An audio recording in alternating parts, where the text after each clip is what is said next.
yang berkeinginan, berkehendak mendapat ridha Allah Ta'ala. Orang yang berkehendak, kehendaknya itu diridhai oleh Allah, dicintai oleh Allah, sehingga geraknya memang sudah gerak dari Allah.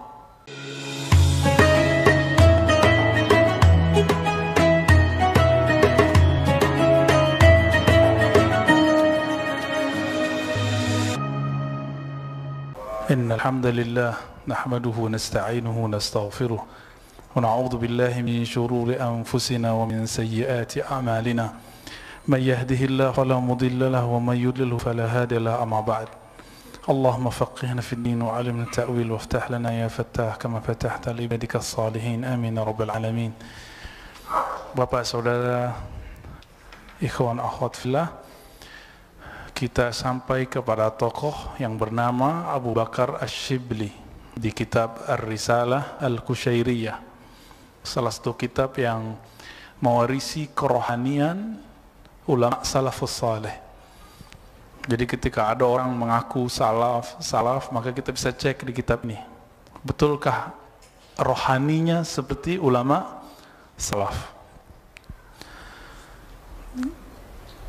Imam Abu Bakar Asy-Syibli disebutkan oleh Imam Al-Qushairi Baghdadiul Maulid, orang yang lahir di kota metropolitan di zamannya bernama kota Baghdad. Baghdad itu belum ada di zaman Rasulullah, baru Khalifah Al-Mansur di khalifah kedua atau ketiga di kekhalifahan Abbasiyah membangunnya di abad kedua Hijriah. Maka ditambahkan Baghdad Darussalam. Jadi kalau beberapa kitab tidak menyebutkan kalimat Baghdad, hanya disebutkan ila Darussalam. Sekarang yang menggunakan istilah Darussalam tetangga kita Brunei.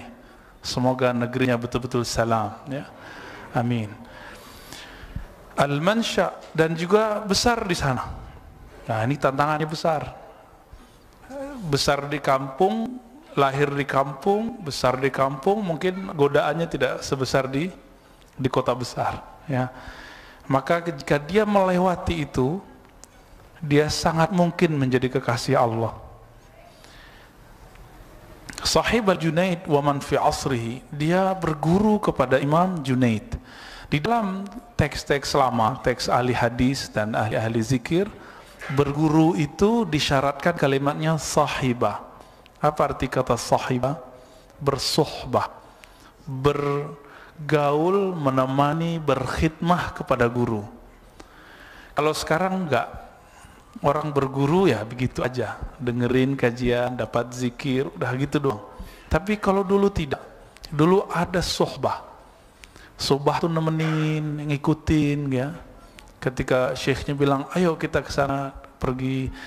Tapi zaman sudah berubah, kesibukan bertambah, murid-murid pun karenahnya sangat tinggi. Akhirnya inilah yang terjadi, menjadi pengikut salaf di zaman ini itu susah. Kalau diomongin gampang, ayo salaf. Orang mengira sudah salaf, padahal baru di lidah, ya. Beliau sahib al-Junaid, berguru kepada Imam Junaid wa man fi asrihi, dan orang-orang yang hidup di zaman itu, karena beliau masih zaman salafus saleh, ya. Wa kana syaikhu waqtihi halan wa zarfan wa ilman. Karena keberkahan berguru kepada Junaid, Imam Sya'rani menulis sebuah kitab, dan itu diulang di kitab-kitab yang lain, ya. Ada kitab Tanbihul Mughtarrin, ada Adab Al-Matbuliyah, ada Al-Minan Al-Kubra, Al-Aminan As-Sughra. Itu kalimatnya hampir mirip. Apa kata beliau? Jika gurunya wali, maka dia akan mendidik muridnya jadi wali. Jika gurunya suka jalan-jalan, maka nanti muridnya juga suka jalan-jalan. Jika gurunya suka popularitas, nanti muridnya pun akan menjadi orang yang haus popularitas. Gurunya ahli hadis, muridnya ahli hadis. Gurunya ahli hadas, muridnya ahli hadas. Mulutnya isinya hujatan. Itu bukan ahli hadis, itu ahli hadas. Gurunya ahli fikih, muridnya nanti jadi ahli fikih. Bapak bisa lihat Orang-orang gak usah jauh-jauh ke Arab, biar gampang Indonesia aja. Kiai dikenal ahli fikih, nanti muridnya ahli fikih. Kiai dikenal ahli zikir, muridnya ahli zikir semua. Sebodoh-bodohnya pinter zikir gitu. Saya berguru juga ke kiai ahli hadis plus ahli fikih. Syekhuna Ali Mustafa Ya'qub, Imam besar Istiqlal yang lama, itu saya lihat selemah-lemah mahasantri, kita sebutkan level mahasiswa, itu masih lebih baik santri itu daripada kebanyakan mahasiswa di kampus. Sehingga kawan-kawan saya buat kaidah buat-buatan sendiri. Ajhaluna a'lamuna. Yang paling jahil dari kami ini itu paling alim di kampus gitu. Itu supaya menghibur diri sebenarnya ya. Padahal dia tetap aja bodoh. Tapi lumayan, emang begitu. Kenapa? Bangun tidur sudah jamaah. Habis sholat jamaah udah baca Sahih Bukhari, Sahih Muslim. Nanti jam 7 berangkat ke kampus.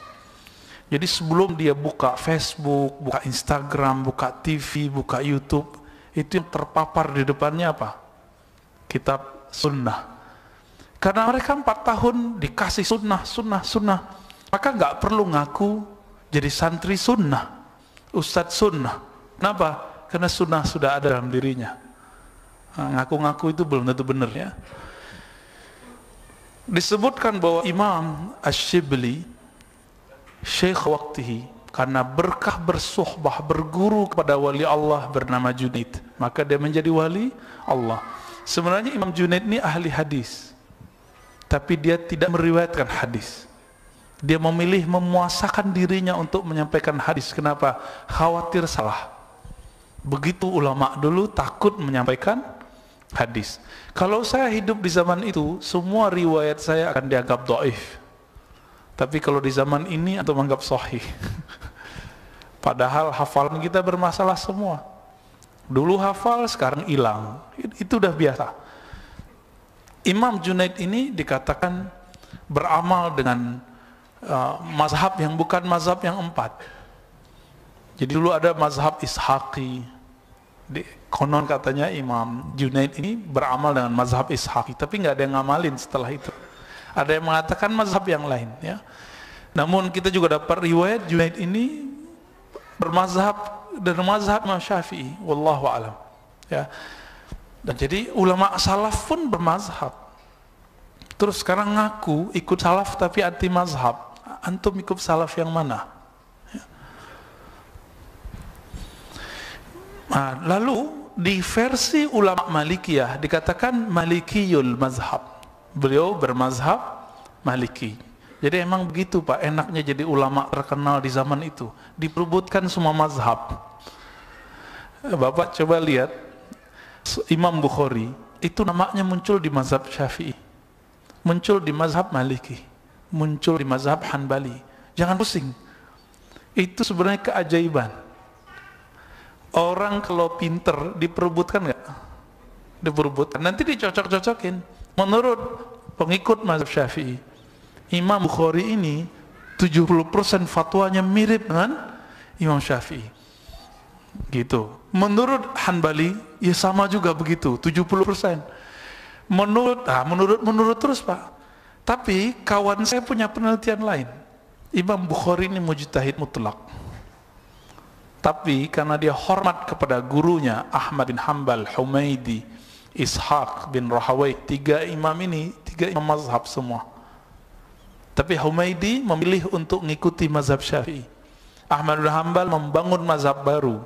Ishaq bin Rahawai setelah diskusi dengan Syafi'i merombak mazhabnya yang disebut mazhab Khurasan. Jadi ulama mazhab itu muncul di kalangan salaf. Maka yang anti salaf, anti mazhab, atau dibalik, anti mazhab, anti salaf. Gitu sederhananya. Langsung aja ke Al-Quran dan Sunnah Ustadz. Kita tanya balik, langsung ke terjemahan atau langsung ke makna? Itu beda loh. Antum biasanya itu cara cuci otak, brainwash paling enak. Oh nggak usah ikut Ustadz, nggak usah ikut ulama, langsung aja ke Quran dan Sunnah. Ini kalimat saya akan ulang-ulang sering Pak, biar masuk ke alam bawah sadarnya. Jika kita mengatakan ayo kembali ke Al-Quran dan Sunnah, apa yang muncul? Terjemahannya atau teksnya? Terjemahannya, ngaku aja ya. Benar gak? Penerjemah itu seorang ustadz gak? Dia melebihi Imam Syafi'i atau di bawahnya? Melebihi Imam Ahmad bin Hanbali atau di bawahnya? Di bawahnya, sepakat? Sepakat ya. Maka jika antum itu bilang, Quran Sunnah aja, terus ternyata yang dipahami adalah terjemahan Sahih Bukhari, terjemahan Kementerian Agama, maka sebenarnya sudah jauh turun tingkat di bawah mazhab yang ada, mazhab si penerjemah. Itulah sebabnya kenapa muncul kelompok-kelompok indeks di kampus dulu. Jadi mereka hafal nomor, nggak hafal ayatnya, hafal nomor doang. Itu caranya untuk nyuci otak murid-murid. Untungnya hafalan indeks itu diambil oleh Ustadz Adi plus sama ayat-ayatnya, diambil ala pesantren, akhirnya perfect. Jadi yang suka indeks jadi balik lagi deh ya. Kalau enggak udah jadi ingkar sunnah. Sudah banyak yang ingkar sunnah karena ngikutin indeks Quran. Baik, ini enaknya jadi ulama yang hebat, diperebutkan banyak mazhab. Aisyah 87 sana, hidup sekitar 87 tahun, tua atau muda itu ya. Wafatnya 334, coba mundurin 87 tahun, 334 mundurin berarti 60 tahunan atau berapa tahun? 40 tahunan beliau hidup di zaman salaf. Beliaulah pewaris salaf. Ini Imam Shibli.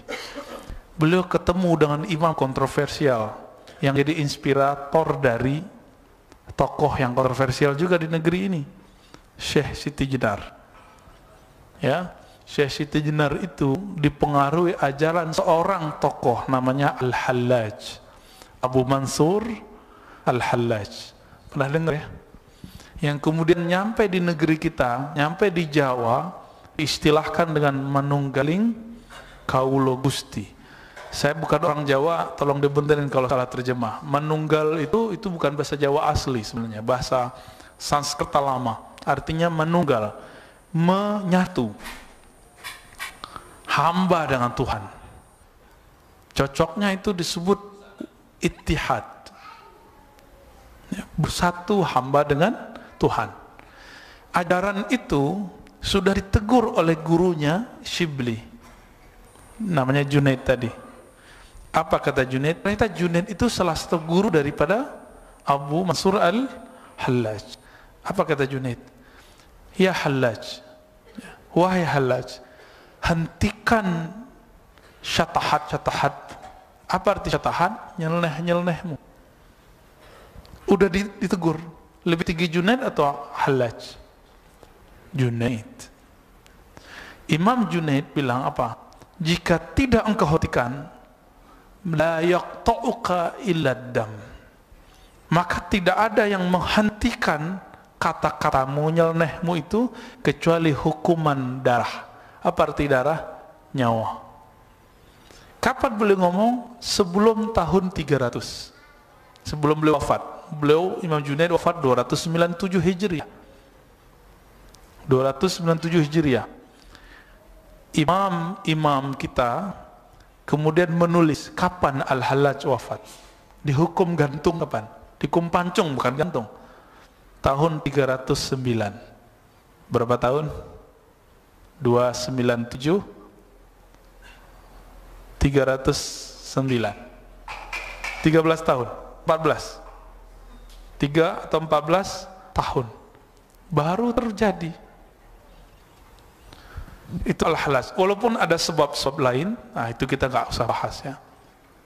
Apa petuah dari Imam Ash-Shibli? Imam Shibli inilah yang mempopulerkan kalimat tasawuf setelah Junaid. Maka saya berkali-kali mengatakan tasawuf adalah warisan salaf. Anti tasawuf, anti salaf. Jadi kalau ada yang bilang tasawuf zindik, dia telah anti kepada salah satu warisan salaf. Apa kata beliau?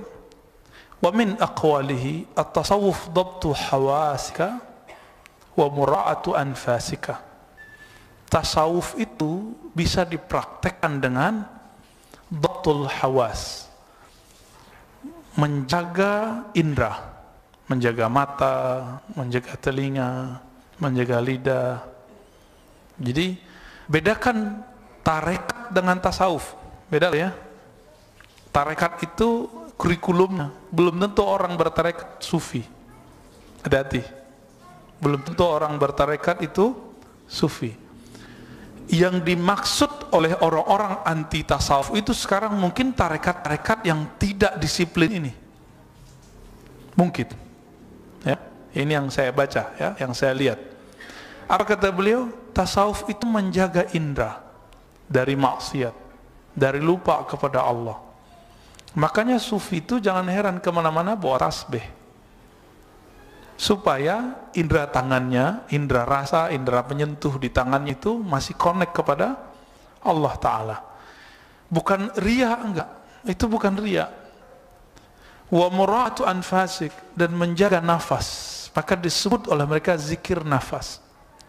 Zikir nafas itu metodenya macam-macam. Ada yang menyebut la ilaha illallah naik, la ilaha illallah turun.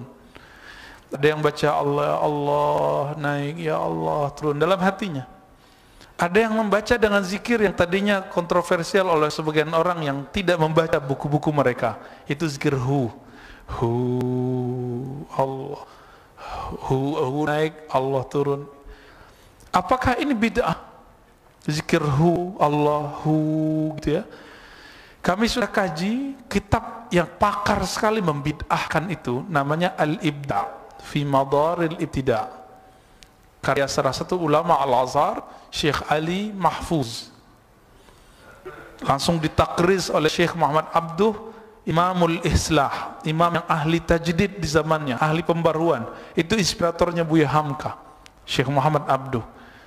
Di situ ketika nulis tentang bab zikir tasawuf, dia sampai kepada bab tentang cara-cara zikir, sampai ke suatu sub zikrul mufrad, zikir dengan satu nama. Allah, Allah, Hai, Hai, Qayyum, Qayyum, termasuk hu, gitu ya. Boleh atau tidak? Lalu dipaparkan di situ, ada yang mengatakan boleh, ada yang mengatakan tidak boleh. Awalnya saya kira si pengarang akan mengharam dan membid'ahkannya, tapi saya terkejut di bagian belakang, dia kemudian mengurai perdebatan itu. Hasilnya dia mengatakan, setelah kami kaji, kalimat hu beda dengan anta, ana, sama-sama kata ganti. Ana, aku, anta, kamu. Hu, huwa, dia. Apa beda huwa dengan ana, anta? Coba lihat di Quran, hampir semua kalimat la ilaha illa itu Allahnya cuma 2 atau 3 ayat. Selebihnya la ilaha illahu. Coba cek Pak, benar nggak? Nanti kita lihat lebih dari 20 la ilaha illallah itu belakangnya hu, la ilaha illahu. Ini yang bikin saya kaget. Imamnya ya, Syekh Ali Mahfuz, dia berani kemudian mengurai. Lalu surat Al-Hasyr ayat 20-an itu ya, huwallahu allazi la ilaha illahu. Seharusnya nama yang jelas dulu, baru nama ganti, kata ganti. Seharusnya kan Allahu huwallazi, kan begitu ya, Allah dialah, kan begitu seharusnya. Ini kenapa huwallah, Allah dulu. Maka muncul kaidah dalam bahasa Arab ahli zikir dan yang bukan ahli zikir, ahli akidah. Imam Abdul Qahir Al-Baghdadi dalam kitab Usuluddin menulis, karena kata ganti ditaruh di depan, maka dia bukan kata ganti lagi, dia telah menjadi nama Allah, salah satu asmaul husna, huwallahu allazi la ilaha illa diulang lagi. Baru Ar-Rahmanur Rahim. Berarti sebelum Rahman Rahim itu hu dan Allah dulu. Apa rahasia zikir hu? Apa rahasia zikir hu? Kenapa kul huwallah? Seharusnya kulillahu huwa ahad atau kulillah ahad, selesai. Kenapa Allah kemudian mulai dengan kata ganti dia? Padahal dia itu kan seharusnya kalimat kedua. Katakanlah Allah Esa, huwa samad, gitu Pak, seharusnya secara tarkib struktur bahasa Arab yang standar. Berarti ini di atas standar, bukan di bawah standar. Karena Al-Quran seninya tinggi, sastranya tinggi. Maka ulama kita sepakat yang mengerti ini bahwa zikir dengan hu itu masyru' fid din, dibolehkan. Atau setelah hu apa? Allah, kul huwa Allah, zikir dengan Allah, Allah itu boleh. Yang melarang siapa? Yang pertama yang saya tahu melarang adalah Imam Ibnu Taimiyah rahimahullah. Ibnu Taimiyah yang wafat 728 Hijriah, bukan salaf, tapi ingin ikut salaf. Lalu dibantah oleh Imam Ibn Atta'illah di tahun sebelum 709, beliau wafat 709. Ibnu Atta'illah pengarang Hikam yang kita kaji setiap Sabtu pertama subuh. Apa kata beliau? Ini ada dalilnya, boleh berzikir dengan menyebut nama tanpa menyebut yang kalimat la ilaha illallah. Jadi bagi Ibnu Taimiyah, zikir itu harus subhanallah, alhamdulillah, nggak boleh Allah, Allah, Rahman, Rahman, itu nggak boleh. Nah, tapi Nabi larang nggak? Nggak ada hadisnya yang melarang, nggak ada hadis juga nyuruh. Gimana? Hanya ulama yang memahami di mana larangannya, di mana suruhannya. Maka ini bab ijtihad. Tapi saya lihat mayoritas ulama membolehkannya. Jadi nanti kalau ada komunitas zikir membaca Allah, Allah, Allah, Allah, itu tidak bid'ah, ya. Ada zikir hu Allah, itu boleh, ya. Jangan kita bilang, wah zikir hantu apa lagi? Baca dong, ini kitab gampang diperoleh Pak, udah ada PDF-nya. Sudah ada PDF-nya, kok gak baca gitu? Tapi belum ada terjemahannya. Ya, Ibnu Atta'illah punya karya, ya, kitab Al-Ismul Mufrad dia punya. Baik. Jadi itu mura'atu anfasik. Jadi cara ulama dulu untuk menjaga nafas itu ada yang dengan memilih salah satu nama itu. Antum boleh pilih itu ya. Nah, tapi saran saya tanya ke ahlinya bagaimana cara menerapkannya. Ya. Karena di belakang ada Pak siapa tadi yang senam-senam itu. Ya. Itu pun harus pakai guru Pak ya. Harus ada yang dicontoh di depan. Baik. Imam Asy-Syibli ditanya mengenai kapan seseorang hamba, seorang kita ini layak disebut murid seorang sufi. Coba lihat, selama ini kan kita ngejek-ngejek sufi nih. Apa kata beliau? Murid itu, belum guru ya, belum syekh, belum wali, baru murid. Kapan seseorang pantas disebut murid? Apa arti murid? Dari kata arada yuridu, orang yang berkeinginan, berkehendak mendapat ridha Allah Ta'ala. Orang yang berkehendak, kehendaknya itu diridhai oleh Allah, dicintai oleh Allah, sehingga geraknya memang sudah gerak dari Allah. Allah lah yang menggerakkannya, sehingga Allah pun ridha. Allah kalau sudah ridha, orangnya keliru, itu pasti dimaafkan kalau sudah ridha. Tapi kalau tidak ridha, sedikit pun salah, itu tambah jauh. Apa kata beliau? Seseorang akan menjadi murid hakiki, akan mencapai keridhaan Allah hakiki. Apa? Idza stawat haluhu fis safar wal hadar.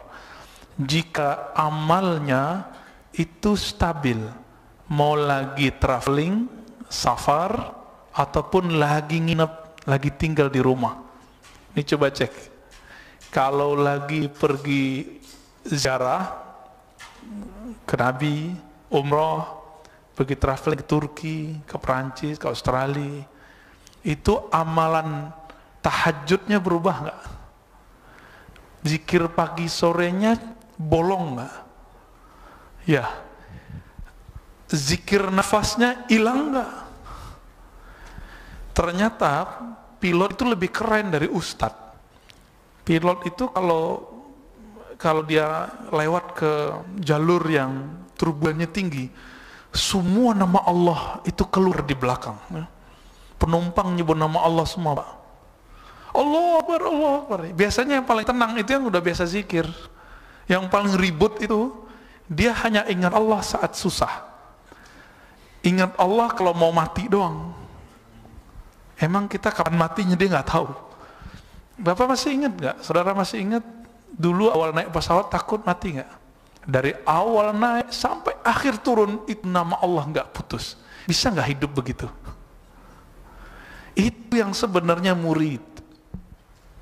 Kalau rasa itu dibawa ketika kita hidup begini, maka Nabi mengatakan kepada sahabat-sahabat beliau, jadilah engkau seperti orang-orang yang abirus sabil. Apa arti abirus sabil? Orang yang musafir. Jadi ciri-ciri kalbunya sudah kalbu murid. Apa ciri-cirinya? Safar atau tidak safar, tahajudnya, witirnya minimal witir. Witir nggak lepas. Salah satu yang saya rindu dari naik pesawat lama-lama itu saya khataman zikir, Pak, di pesawat. Jadi kita bawa alas hitung, nanti kita punya target-target. Nanti kan ada petanya, sampai di mana target zikirnya apa gitu. Dan itu nikmat sekali. Semoga nanti sebelum safar belajar zikir safar ya, biar nanti connect-nya tinggi. Kalau enggak nanti sibuk sama nonton gitu. Nonton nanti setelah zikir. Nah, inilah yang saya lihat betapa kolbu ini gampang sekali berubah. Kalau udah 2 kali, 3 kali naik pesawat, sibuk pakai headset, dengerin lagu dangdut lagi. Ntar meninggal, waktu bangkit di alam kubur, pertama yang dicari, mana headsetku? Allahu Akbar. Wal mashhad wal maghib ya. Wa su'ila 'aniz zuhud. Suatu kali beliau ditanya mengenai zuhud, praktisnya zuhud itu gimana wahai Imam Asy-Syibli? Apa jawaban beliau? Tahwilul qalbi minal asya ila rabbil asya. Ini ada di tambahan kitabnya, tidak ada di teks intinya. Zuhud itu bukan teori membuang harta, nggak ada. Jadi saya udah cek, Pak, semua kitab-kitab ulama salafus soleh mengenai zuhud, hampir tidak ada yang nyuruh buang harta. Selalu zuhud itu urusan kalbu. Coba lihat kalimat ini, tahwilul qalb, memindahkan kalbu dari asya. Asya itu jamak dari syai', sesuatu selain Allah. Memindahkan kalbu dari sesuatu selain Allah ila rabbil asya, kepada pencipta segala sesuatu. Siapa itu? Allah. Jadi waktu mau makan, misalnya senangnya makan daging, ketika nafsu mau makan daging, maka dipulangkan waktu baca bismillah.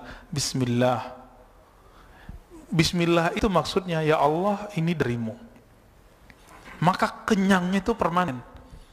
Ini rahasia, Pak. Orang yang makan dengan bismillah, maka tidak akan pernah lapar di akhirat. Kenyangnya itu berlanjut sampai ke akhirat. Tapi siapa yang tidak memulai dengan basmalah, jangankan ke akhirat, di dunia pun belum puas.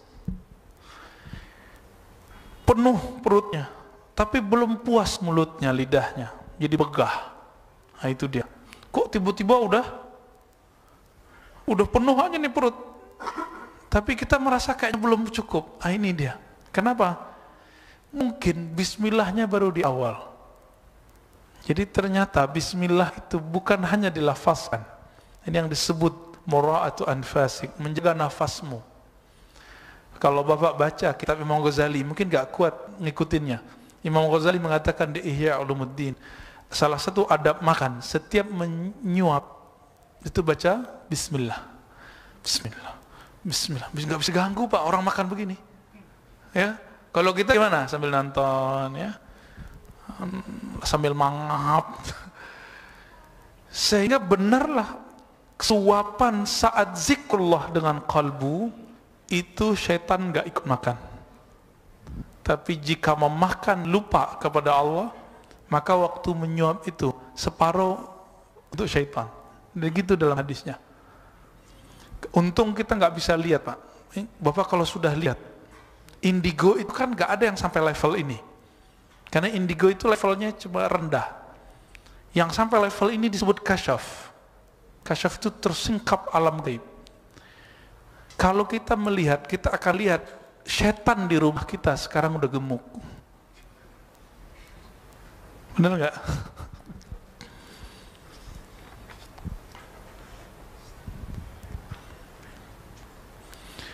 Imam Junaid melatih Imam Shibli ini berat sekali. Hari ini nggak boleh diikuti Pak metode ini. Jadi kalau dalam metode pengajaran boleh, untuk harian tidak boleh. Nah, apa metodenya? Jadi Imam Shibli ini kan suka makan. Orang suka makan sama dengan suka tidur. Ya. Maka dikurangi makannya, tidurnya kok belum hilang-hilang karena kebiasaan jam 11 sudah tidur. Mau makannya dikit, mau makan banyak, jam 11 sudah ngantuk. Lewat dikit jam 12 sudah nguap, bentar-bentar nguap. Ini ngaji aja 15 menit udah nguap-nguap. Ini beda kita sama mereka ya. Imam Ash-Shibli untuk melatih dirinya disebutkan oleh Imam Junaid, balaghani annahu iktahala bikaza wa kaza min al-milh liya'tada as-sar.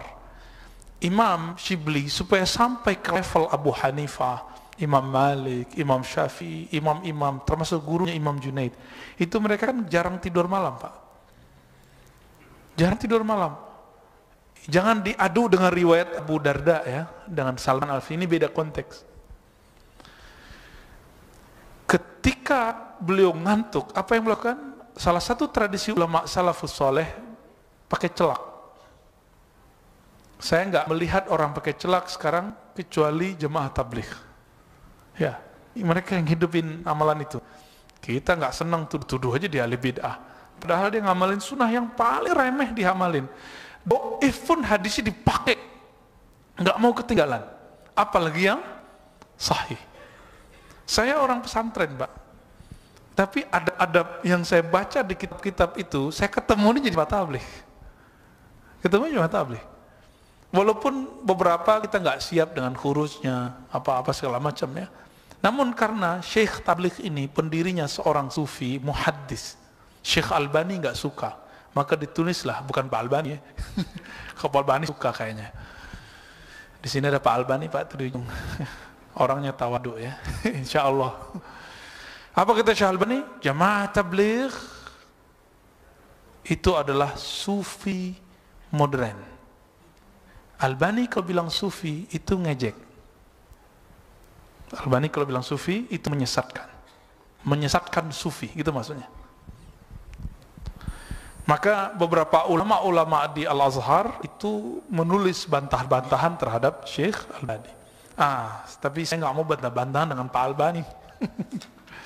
Ya, bantah-membantah itu mengeraskan kolbu ya, kita nggak usah. Jadi beliau bercelak, tapi bukan celak dengan batu asmat itu, atau asmat Pak Ismit namanya. Bercelaknya dengan apa? Serbuk hitam yang dicampur dengan garam, tapi garam gunung, mirip-mirip kayak ya Himalaya itu ya. Tapi jadi ada kandungan garamnya dipakai, sehingga matanya nggak bisa ngantuk. Jadi setiap kali mengantuk dia langsung pasang. Nggak buta Pak, nggak buta. Kenapa? Nabi mengatakan, iktahilu fa innahu yujlil basar. Hadisnya hasan. Hendaklah kamu bercelak karena celak itu dapat menerangkan basar, pandangan. Ini berat kan nih? Saya nggak menyarankan untuk pakai ya. Saya nyawer. Saran saya cuma satu, kalau mau bangun malam, kita kan dulu kayaknya nggak ada kopi kali Pak ya. Cari kopi Arabica apa Robusta, tanya ke ahli kopi mana yang bisa menyebabkan kita melek. Tapi tidak pakai gula. Ustadz, saya minum kopi, tapi tidur. Ya iya pakai gula. Nggak pakai gula Pak. Nggak pakai gula, tapi jangan banyak-banyak, dikit aja. Biar nggak sering-sering buang air kecil. Dan jangan makan banyak dari siang sampai malam. Jadi makannya mungkin kurma atau apa dikit, pisang. Jangan banyak-banyak Pak. Cobain, rasain. Nanti bulan puasa aja ya, pas itikaf. Jangan pindah tempat tidur Pak. Ini masjid malam dulu 7 Ramadan, plok, aduh tidur di mana-mana. Ya Rob, ini itikaf atau tidur berjamaah? Pas bangun jam 2, udah lewat Pak, Lailatul Qadarnya. Itu cuma keberkahannya. Salamun hiya hatta matla'il fajr. Hanya keberkahannya saja. Lailatul Qadarnya sudah lewat. Hati-hati. Ya. Maka kalau ingin dapat Lailatul Qadar, jangan nunggunya pas hari H. Nunggu hari H, tahu-tahu udah lewat ya. Masih ada ya? Baik. 10 menit lagi.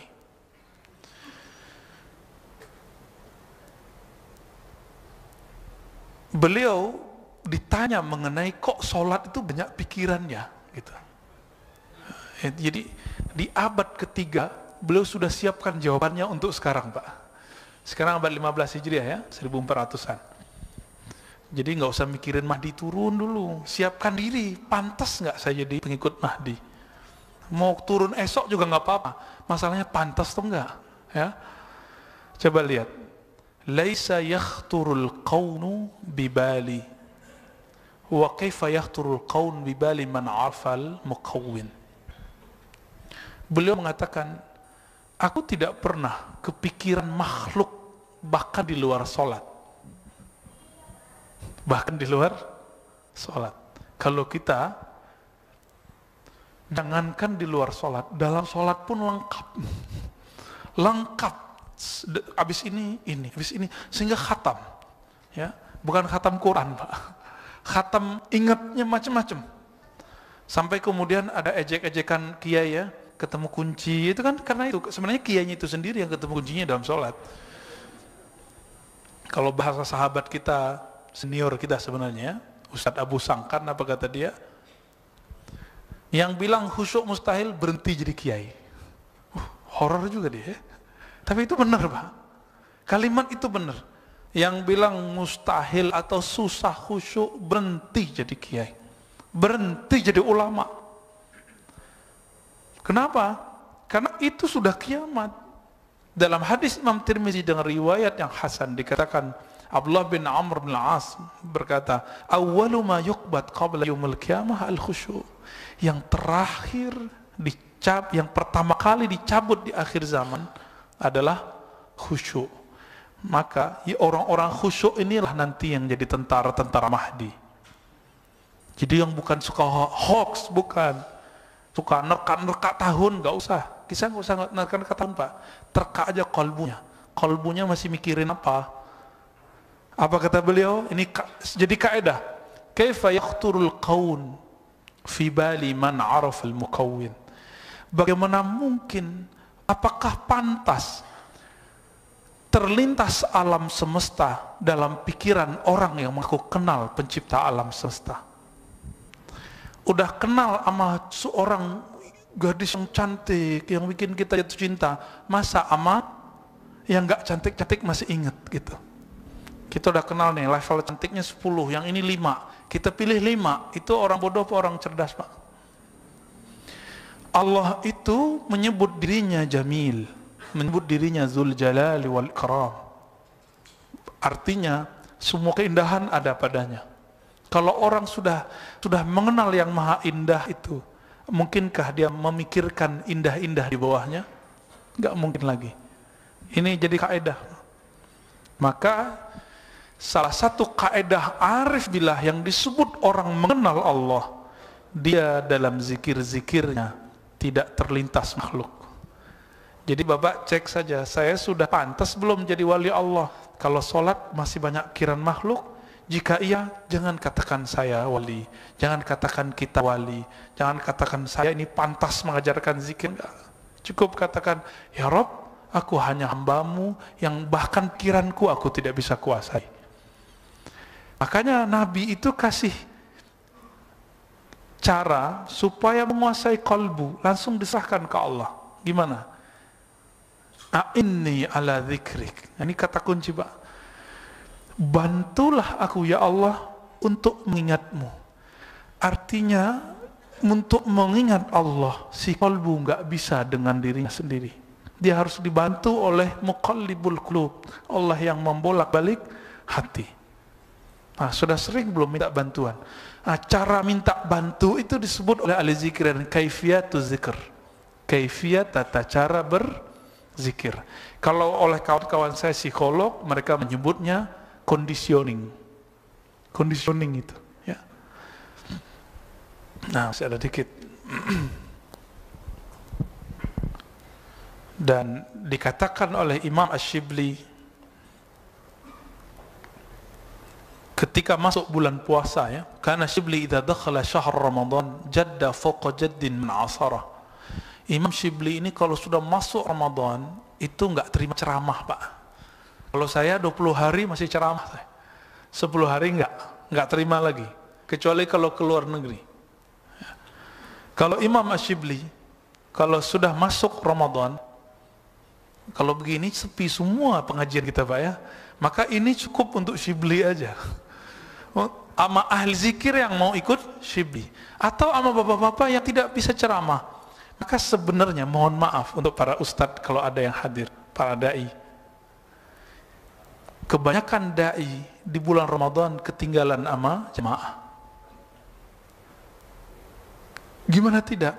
Ngajak iktikaf, dianya kemana-mana. Ngisi kajian iktikaf, tapi dia nggak iktikaf. Jamaahnya dapat Lailatul Qadar, dia lagi nyetir di jalan. Jamaahnya lagi memutar tasbihnya mengingat Allah di Lailatul Qadar, dia masih cari Grab biar pergi ke masjid tempat iktikaf. Pindah Grab. Kira-kira gimana, Pak? Saya kalau ingat itu saya bisa nangis, ya. Maka jika antum sebagian adalah dai, ustadz, kiai, alim, ulama, 11 bulan 20 hari bersama makhluk, coba sisihkan 10 hari mulai dari bulan ini, cut 10 hari hanya bersama Allah, kecuali antum safar di luar, ya. Apalagi yang nggak punya kewajiban berceramah, Pak. Ustadz tuh kalau nggak ceramah dosa juga, ya. Kenapa disebut kitmanul ilm, menyembunyikan ilmu? Nggak boleh juga, harus dia ceramah, harus dia ngajar. Apa kata beliau? Hadza syahrun azzamahu rabbi. Ini bulan, jangankan kamu, ya, bukan begitu, ya. Hadza syahrun azzamahu rabbi. Ini bulan Allah langsung yang mengagungkannya. Masa kalian enggak gitu? Fa ana awwalu man yu'azzimhu. Karena kalian tidak mau mentakzimnya, kalian nunggu tanggal 27 malam. Tapi aku tidak mau tunggu, maka aku yang pertama kali mentakzimnya. Fa ana awwalu man yu'azzimhu. Sebelum kalian sibuk untuk mentakzimnya tanggal 27, pindah sholat atau pindah tempat tidur ke masjid, aku sudah pindah duluan. Maka Imam Shibli kalau sudah Ramadan itu nggak bisa tidur, Pak, malam hari. Bukan dia nggak mau tidur, dia nggak bisa tidur lagi. Latihan di pekecelak itu cuma di waktu muda. Ketika umurnya sudah di atas 20-an, 30-an, beliau nggak perlu pakai celak lagi. Ya, kalau ketemu guru begitu, pegang dia, jangan jauh-jauh dari dia. Kadang-kadang wali itu nggak perlu terkenal. Kadang-kadang di pojok gang, ya, tapi tidak ahli zikir. Kadang-kadang yang pakai mic ini bukan wali, Pak. Dia cuma cerita wali doang. Tapi kita berharap semoga kita diterima sebagai kasih Allah, wali-wali Allah. Begitu juga yang hadir. Maka mulailah untuk itu. Gimana caranya? Kata Imam Junaid guru Shibli, tasdiq ulumil qaum wilayatun sughra. Tidak ingkar kepada tasawuf, ilmunya kaum. Itu sudah kewalian kecil. Karena itulah warisan rohani kewalian yang sahabat-sahabat wariskan ke tabi'in. Sahabat menerimanya dari Rasulullah sallallahu alaihi wasallam. Jadi nanti kalau dengar ahli zikir, ahli tarekat, ahli sufi, pakai adab. Katakan, ya Allah kami cinta mereka, tapi kami belum sanggup ikut mereka. Enggak apa-apa. Ya. Kalau antum bilang sesat, coba lihat. Buya Hamka punya buku Tasawuf Modern. Sesat dong. Ayah Buya Hamka mursyid. Kakek Buya Hamka mursyid. Guru dari kakek Buya Hamka di Mekah namanya Said Ahmad Zani Dahlan, mursyid tarekat Alawiyah Syaziliyah. Ayah Buya Hamka Haji Rasul pun berguru kepada mursyid.